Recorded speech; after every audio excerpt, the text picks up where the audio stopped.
Municipal corporation ఎన్నికల సందర్భంగా ప్రజాపాలన ప్రగతి బాట కార్యక్రమాన్ని ఏర్పాటు చేసి సభాధ్యక్షత వహించిన మిత్రులు,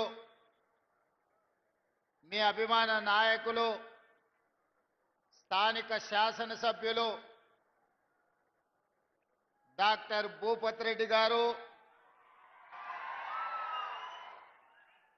ఈ కార్యక్రమంలో నాతో పాటు ముఖ్య అతిథులుగా విచ్చేసిన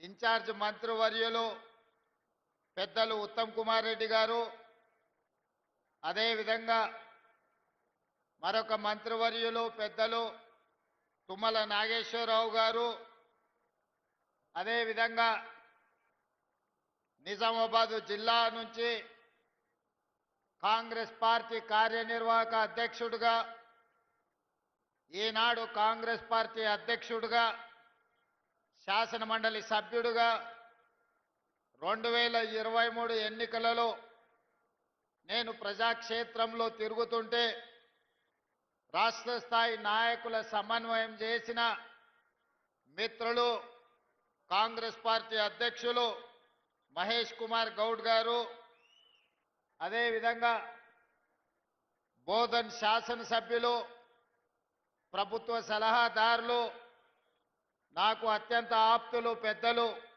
సుదర్శన్ రెడ్డి గారు, అదేవిధంగా తెలంగాణ ప్రభుత్వ సలహాదారులు మాజీ మంత్రివర్యులు మహమ్మద్ అలీ షబ్బీర్ గారు, అదేవిధంగా మరొక ప్రభుత్వ సలహాదారులు హర్కర వేణుగోపాలరావు గారు, శాసన మండలి సభ్యులు బల్మూరి వెంకట్ గారు, అదేవిధంగా నిజాయితీకి మారు పేరు, దాదాపుగా 4 దశాబ్దాలు ప్రజాక్షేత్రంలో ఉండి ప్రజలకు అందుబాటులో ఉండి నిజామాబాద్కే జిల్లాకే వన్నె తెచ్చిన పెద్దలు మండవ వెంకటేశ్వరరావు గారు,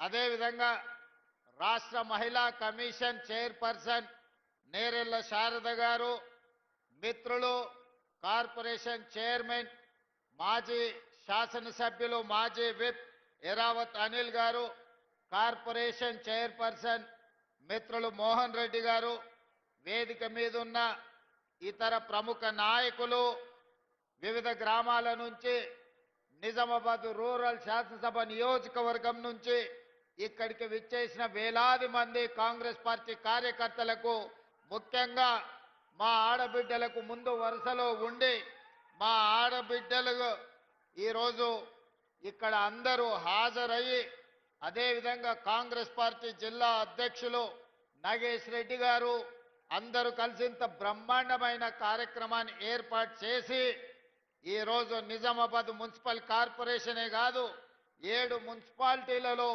కాంగ్రెస్ పార్టీ జెండాను ఎగరవేయబోతున్నామని చెప్పినందుకు మీకు అందరికీ మనస్ఫూర్తిగా ధన్యవాదాలు, కృతజ్ఞతలు తెలియజేస్తున్న మిత్రులారా, ఇవాళ ఈ నిజామాబాద్ జిల్లాకు ఒక గొప్ప చరిత్ర ఉన్నది.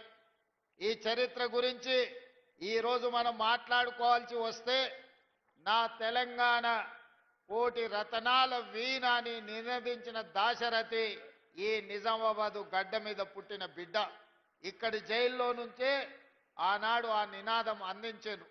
ఈరోజు ఈ జిల్లా నాయకత్వాన్ని చూస్తే ధర్మపురి శ్రీనివాస్ గారు కావచ్చు, సంతోష్ రెడ్డి గారు కావచ్చు, అరుగుల రాజారాం గారు కావచ్చు, తొలి తెలంగాణ ఉద్యమంలో ఆడబిడ్డలకు బంగారం అంటే ఎంతో మక్కువ, కానీ 69 తెలంగాణ ఉద్యమంలో తన సొంత బంగారాన్ని ఉద్యమానికి దానం చేసిన సదా లక్ష్మి గారు ఈ జిల్లా నుంచే నాయకత్వం వహించారు. ఈ జిల్లా అభివృద్ధిలో భాగస్వాములైన పెద్దలు మండవ వెంకటేశ్వరరావు గారు ఈ ప్రాంత ప్రజలందరికీ సుపరిచితులు. నిజామాబాద్ జిల్లా నుంచి నీతి నిజాయితీ కలిగిన నాయకుల పేర్లు చెప్పండి అనంటే మండవ వెంకటేశ్వరరావు గారు, సుదర్శన్ రెడ్డి గారు లాంటి వాళ్ళు ఈ జిల్లా నుంచి నాయకత్వం వహించి ఎన్నో సంవత్సరాలు మంత్రులుగా పనిచేసిన మచ్చలేని నాయకులుగా పనిచేసిన నాయకత్వాన్ని ఈ జిల్లా ప్రజలు మనకు అందించడం జరిగింది. ఈ నేపథ్యంలో ఈనాడు జరగబోతున్న మున్సిపల్ ఎన్నికలకు సంబంధించి ఈ రోజు విలక్షణమైన తీర్పు ఇవ్వాల్సిందిగా నిజామాబాద్ జిల్లా ప్రజల్ని నేను కోరుకుంటున్నా. మీకు అందరికీ తెలుసు 2014 తర్వాత 2 సార్లు శాసనసభ ఎన్నికల్లో టిఆర్ఎస్ పార్టీ కేసీఆర్ గారు ముఖ్యమంత్రిగా బాధ్యతలు చేపట్టారు. అదేవిధంగా జాతీయ స్థాయిలో జరిగిన పార్లమెంట్ ఎన్నికల్లో 3 సార్లు నరేంద్ర మోడీ గారు ప్రధానమంత్రిగా బాధ్యతలు చేపట్టారు. 12 సంవత్సరాలు నరేంద్ర మోడీ ప్రధానమంత్రిగా, 10 సంవత్సరాలు కల్వకుంట్ల చంద్రశేఖరరావు గారు ముఖ్యమంత్రిగా బాధ్యతలు చేపట్టి నిజామాబాద్ మున్సిపల్ కార్పొరేషన్ లో కూడా 2 సార్లు టిఆర్ఎస్ పార్టీని ఇక్కడ గెలవడం జరిగింది. నిజంగానే సమస్యలను పరిష్కరించి ఉంటే నిజామాబాద్ జిల్లాలో, నిజామాబాద్ నియోజకవర్గంలో, నిజామాబాద్ మున్సిపల్ కార్పొరేషన్ లో ఈ రోజు చెత్త కుప్పగా మారి మురికి కూపంగా మారుండే పరిస్థితులు కావు. ఈ 12 ఏళ్లలో బీజేపీ, ఈ 10 సంవత్సరాలలో టిఆర్ఎస్ ఏ ఒక్క సమస్యను పరిష్కరించకపోగా ఇక్కడ ఉన్న సమస్యలు మరింత జటిలమైనవి. అందుకే ఈనాడు నిజామాబాద్ జిల్లా ప్రజలకు నేను గుర్తు చేయదలుచుకున్నా. నిజామాబాద్ జిల్లా అంటే వ్యవసాయానికి మారు పేరు.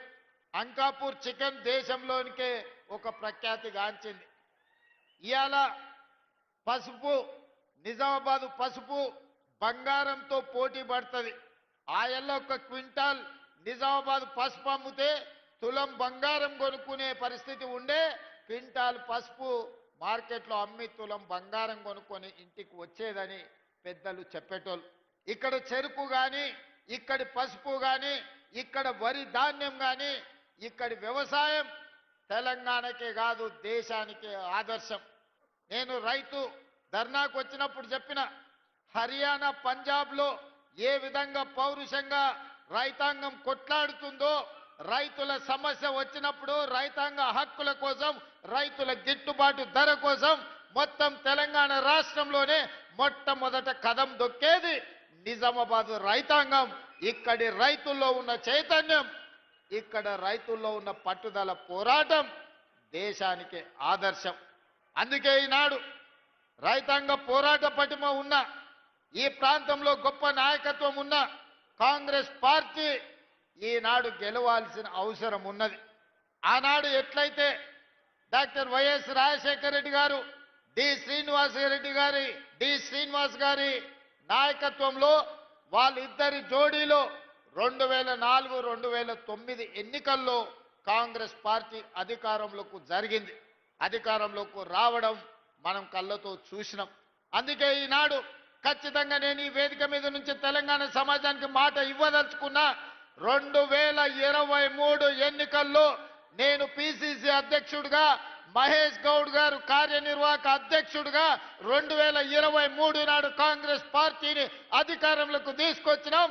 మళ్ళీ 2029లో మహేష్ గౌడ్ గారు పిసిసి అధ్యక్షుడిగా, నేను ముఖ్యమంత్రిగా, ఆనాడు డాక్టర్ వైఎస్ రాజశేఖర రెడ్డి, ధర్మపురి శ్రీనివాస్ గారు రెండోసారి ఏ విధంగా కాంగ్రెస్ ను అధికారంలోకి తీసుకొచ్చిండ్రో మళ్ళీ తెలంగాణ రాష్ట్రంలో రెండోసారి అధికారంలోకి తీసుకొచ్చే బాధ్యత తీసుకుంటాం. నేను పిసిసి అధ్యక్షుడు కాకముందు ఈడ రైతుల సమస్యల మీద నన్ను ఆహ్వానించి ఇక్కడ ఒక కార్యక్రమాన్ని ఏర్పాటు చేసి దారెంబట వేలాది మంది రోడ్ల మీదకి వచ్చి స్వాగతం పలుకుతే మధ్యాహ్నం 12కి రావాల్సిన నేను సాయంత్రం 5 గంటలకు సమావేశానికి వచ్చినా, వేరెప్పుడు నిజామాబాద్ జిల్లాకు ప్రత్యేకమైన స్థానం ఉంటుంది. ఈ జిల్లాలో ప్రాజెక్టులను పూర్తి చేయడానికి, ఈ జిల్లాకు అదనంగా నిధులు మంజూరు చేయడానికి, ఈ జిల్లాకు రాజకీయ నేపథ్యం, రాజకీయంగా అవకాశాలు కల్పించడానికి నా సాయశక్తుల ప్రయత్నం చేస్తా. ఈ జిల్లా అభివృద్ధికి 100% సహకరిస్తా అని చెప్పి ఈ సందర్భంగా మిత్రులందరికీ తెలియజేస్తున్నా. మిత్రులారా, ఈనాడు కాంగ్రెస్ పార్టీ అధ్యక్షుడిగా మిత్రులు మహేష్